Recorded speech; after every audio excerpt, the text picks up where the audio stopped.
Coming in at number 10 is the nation of Nepal. Despite not starting off in 1444, you can quickly form Nepal by eating your two neighbors Limbuwan and Kathmandu if you start off as Gorkha, or vice versa if you start off as one of the other ones. The Nepali ideas are insanely good. You start off with manpower recovery speed plus 10 as well as land force limit plus 25%, and after you've filled all of your other ideas you get plus 5 discipline. Your very first idea is going to be Diplo Rep, which is not amazing but it does help, followed up by Fort Defense plus 15, National Manpower plus 15, Yearly Army Tradition, Morale of Armies, Infantry Combatability, and Leader Siege. As you can tell, literally all of these ideas except for the Diplo Rep are military ideas. Yes, Nepal is a great military power with some really good ideas that can easily help them become the rulers of India. Coming in 9th on our list is the nation of Australia. That's right, it's not just koalas and bad politicians, there's also really great idea sets. Starting off with shipbuilding time, which is useless, and global settler increase, which does help you out, and after you fill up everything you get minus 15 dev cost reduction that will help you play tall if that is what you want to do. You also get one colonist to boost up your colonial ambitions, attrition for enemies, and land attrition for yourself minus 10%. You get an extra 20% manpower as well, and 10% infantry compatibility, as well as 10% marine force limit. Australia has the highest percentage in 1.30 of marine force limit from the national idea group. Other shining jewels of Australia include shock damage plus 10% and construction cost minus 10%. So you might be wondering, why am I recommending this nation as an overpowered nation when it obviously has a couple of really bad ideas? Well, obviously it is because the ideas that it has are amazing for its position, and it does help it out both militarily, as you have infantry combatability, marine force limit, national manpower, and shock damage, and also if you like to play tall, since you get minus 15% dev cost, construction cost reductions, and also it is great if you want to have an amazing colonial game early on, since Australia is very easy to form as any of the nations in the Malaccan areas if they go colonial, or even as the Indians, and afterwards you can just tag switch over to Australia, and with your capital in the great city of Melbourne, you can expand your influence both into the Asian parts as well as to the New World. That's it for Aussie Ludi. Moving on to number 8. Taking the 8th place on our list is the nation of Russia. The Russian ideas are insanely overpowered. They start off with plus 33% national manpower modifier and minus 10% core creation cost, as well as yearly legitimacy plus 1, and they start ramping up their ideas, starting off with the aggressive expansion lowered, the Siberian frontiers, which is likely the strongest one-off idea in the whole game, where basically you can just start colonizing the whole of Siberia for 20 diplo points for each province. You also get artillery cost reduction as well as artillery combatability plus 10%, land force limit plus 50%. This idea alone should give Russia the first place on our list, but as you'll see down the line, it's gonna be taken up by a nation that is definitely stronger than Russia in other ways than just the land force limit. You also get advisor cost reduction and yearly army tradition, as well as morale of armies plus 5 and fire damage received minus 10%. The fire damage received is extremely good later down the line in the game, after fire pips start mattering a lot more than shock pips. If you like Pilogi or just riding into battle, then this nation is for you. I am of course talking about Poland or even the Commonwealth, because they both have the same Polish ideas that start you off with cav cost minus 10% and max promoted cultures plus 1, and as your ambition you get tolerance of heretics plus 3. As your very first idea to unlock, you get production efficiency, followed up by stab cost minus 10% and monthly war exhaustion minus 0.02, and right after this is when the fun begins. We have infantry compatibility plus 10% together with national manpower modifier plus 25%, followed up by the winged hussars that give you cav to infantry ratio plus 10% and cavalry combatability plus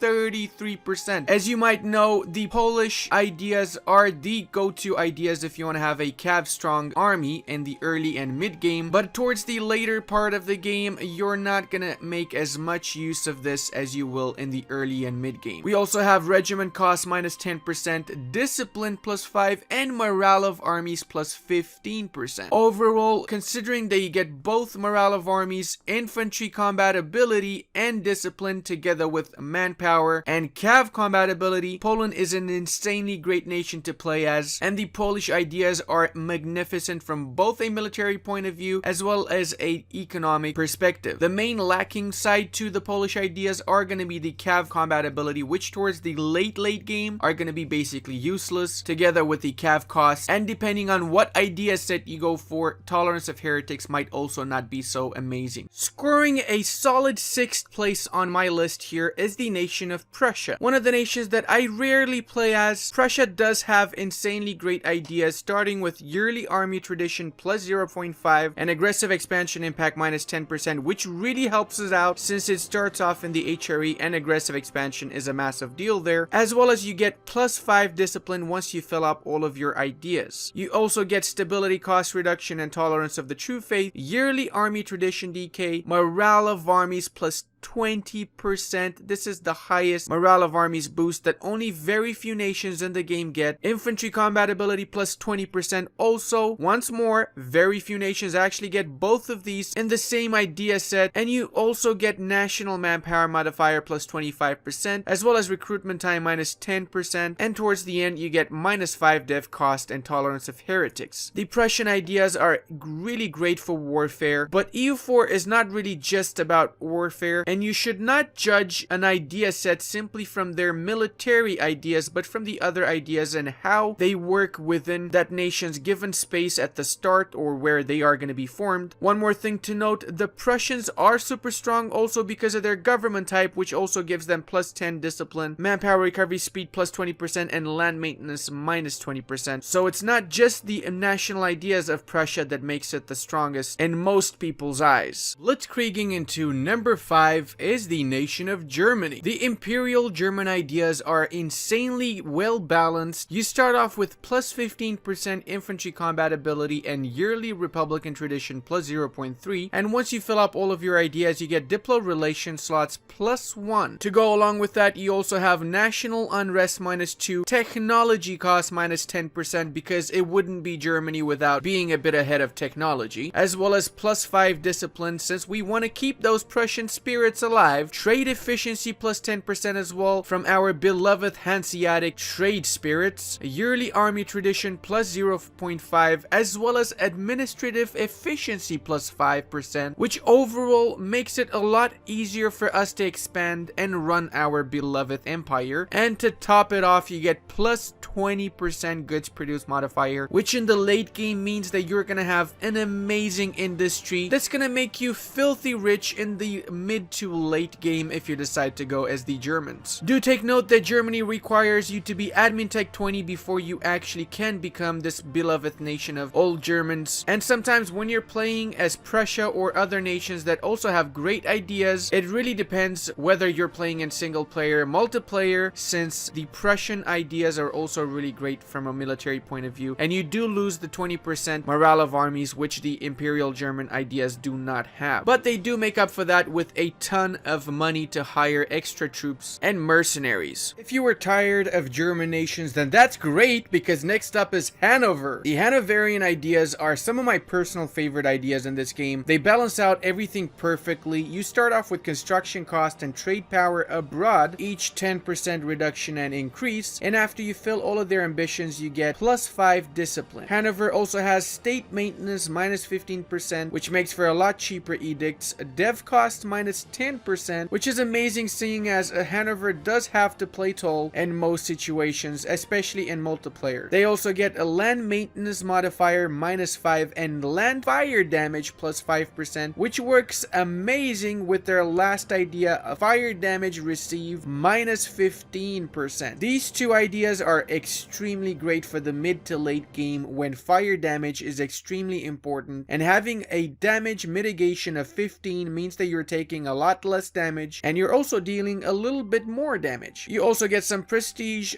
diplo relations, as well as goods produced plus 10%. You might be wondering why Hanover is ahead of Germany. Well, the reason for that is that Hanover can be formed a lot earlier than Germany, and I personally feel like the military ideas balance a lot better off with the economic ideas for Hanover, especially because of their situation and starting lands. Before we discuss the last 3 nations on this list, I want to say that there are many other nations that I would have loved to have on this list. The amount of really strong and overpowered national ideas in this game is insane, and I will have some honorable mentions before we move on to our champions for this video. Obviously, these will include the nation of France with this 20% morale of armies and 10% technology cost, as well as discipline and national manpower. The nation of Sweden with its infantry combat ability, discipline, manpower, and goods produced. The nation of Bhutan with also morale of armies and shock damage received, as well as discipline and infantry combat ability. If you guys want to see a top 10 most overpowered nations in multiplayer, then hit that like button, and once we reach 1,000 likes, I will be releasing that video. Don't forget to also subscribe if you want to see more videos like these in the future, and leave that bell button on to get notified whenever these videos come out. And in 3rd place is the nation of Dalmatia. Dalmatia definitely earned this place as it has the